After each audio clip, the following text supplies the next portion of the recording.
ever since an update to the BS6 norms has been announced, manufacturers have estimated an increase in price of about 10 to 15%. Although this increase in price will be seen across all class of vehicles, it is the commuter segment of motorcycles and scooters that will take the biggest hit. It is, after all, a very price-sensitive segment. What we have with us today is Honda's newest 125cc offering, the SP125.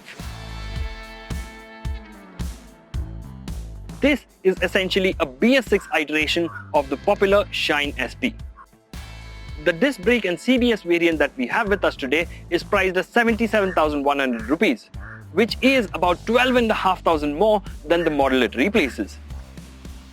Honda has packed it with a little more technology and some features. The question then is, does the updated engine and the additional features justify its price tag?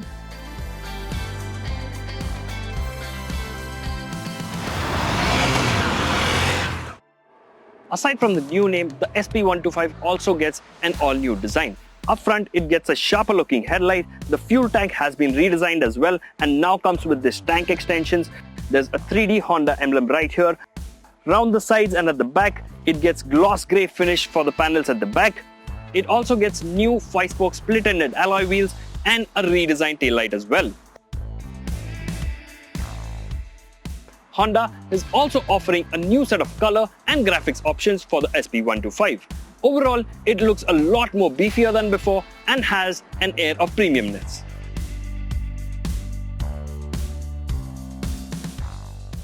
And while it has adorned a sportier avatar, it hasn't lost its comfort quotient either.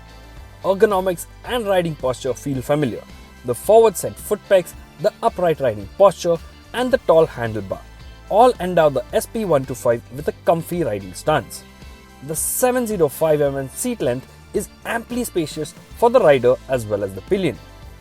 In terms of dimensions, the SP125 is longer, wider, and taller than the Shine SP. At 1285mm, the wheelbase too is marginally longer than before. Despite the increase in size, the SP125 is 5 kg lighter than the model it replaces. Honda has given the old semi-digital instrument cluster the boot and replaced it with an all-digital unit. The screen is easily legible even under harsh sunlight, and it provides more information than some more expensive motorcycles. Aside from the speedometer, odometer and 2 trip meters, the instrument cluster also displays fuel efficiency, real time and average, a gear position indicator, distance to empty, a service indicator and a clock. While a lot of updated BS6 two-wheelers have seen a marginal dip in power or torque, that isn't quite the case with the SP125, and it is all down to a new 124cc single-cylinder fuel-injected motor. Now this one makes about 10.7 bhp, which is half a horsepower more than what the Shine SP used to produce. Torque rating has also increased from a 10.3 Nm to 10.9 Nm. The transmission, however, remains the same 5-speed unit. Slotting it in the right gear can sometimes be a fidgety affair, especially when you have to slot it in neutral at a traffic light. Thumb the starter and the engine comes to a rather silent start. Performance is impressive right from the get-go, especially for a motorcycle in its class. It is only when the digital speedo goes past the 80 kmph mark that it starts to flatten. The engine, for the most part, is refined. Sure, beyond 70 kmph, you will feel some vibrations on the foot pegs, but that's acceptable considering that it's a 125cc commuter.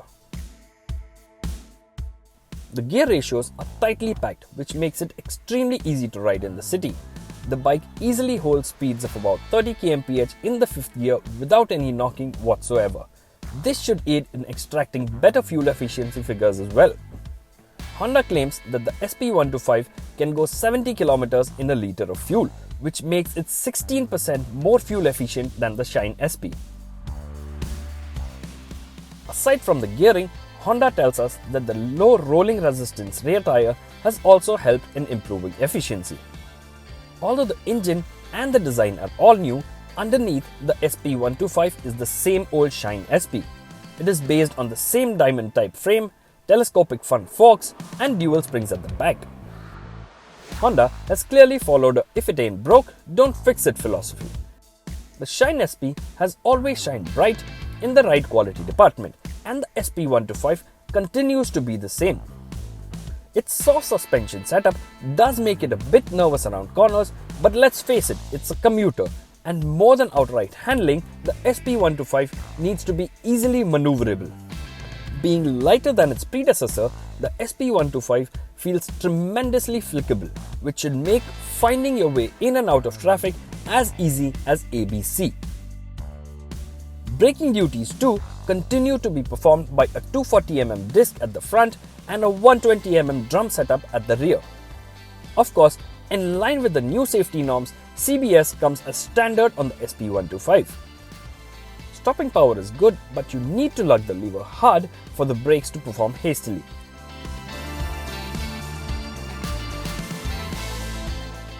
At a little over 77,000 rupees, the price of the SP125 does come as a shocker at first. Of course, it includes the incremental cost of the BS6 update, but that's just something that we'll have to live with, at least until it becomes the norm. It also seems overpriced, mainly considering the fact that a lot of its competitors are still not updated. Keeping in mind everything that the SP125 offers, the price does seem justified. It gets an all-new design, a new motor that makes more power and torque than before, it gets a silent start-stop function, and an all-digital instrument cluster. It even looks and feels a lot more premium than before. All in all, the SP125 seems like a worthy successor to the Shine SP, one that will definitely take the game forward.